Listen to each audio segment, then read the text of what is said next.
কাকে চান? পড়া গেছে? হ্যাঁ, উনি ঘুমাচ্ছেন বোধহয়। তার পরিচয়? এখনো ঘুমাচ্ছে? পড়া পড়া আপনি কে? মানে আপনার একটু পরে তুমি জানতে পারো। মা, কিরে এখনো ঘুমাচ্ছি? বাইরে দাঁড়িয়ে আছো কেন? ভিতরে এসো। এসো এসো এসো। কাজল, বলতে হবে না, তার আমি দরজাটা লাগিয়ে দিয়ে আসি। আজকে থেকে এটা তোমার বাসা, ঠিক আছে? জি কেন, তোমার পছন্দ হয়নি? না, পছন্দ হয়েছে আন্টি, কিন্তু আন্টি আমাকে বলা যাবে না। কি বলে ডাক্তার তাহলে? ম্যাম? আরে না, ম্যাম না, মা বলে ডাকবে। পারবে ডাকতে? কাঁদছো কেন? শোনো, লক্ষ্মী মেয়েরা কান্নাকাটি করে না, হ্যাঁ? আমার তো একটা ছেলে আছে, কিন্তু মেয়ে নেই। অনেক ইচ্ছা ছিল ছেলেটাকে বিয়ে দিয়ে ছেলের বউকে মেয়ে করে রাখবো। এটা তো আর ভাগ্যে নেই। দেখো, আল্লাহ তোমাকে পাঠিয়ে দিয়েছে। তাহলে তো ভালো হলো।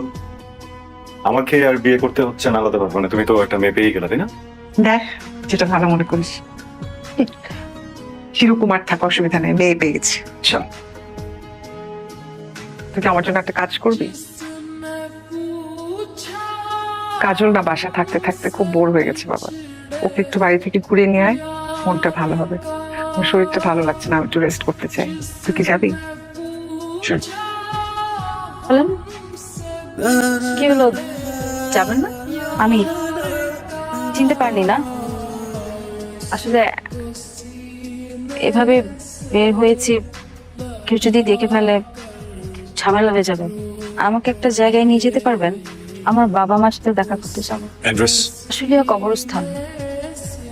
আপনি তাহলে বাসে যান। তাহলে বাসায় যান, আপনি বাসায় যাবেন না?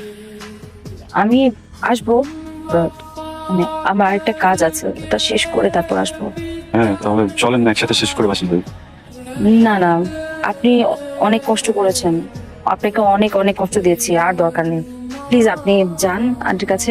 আন্টি আপনি এসে আপনার জন্য অপেক্ষা করছে। জি, আমার কাজটা শেষ করে চলে আসবে। ঠিক আছে।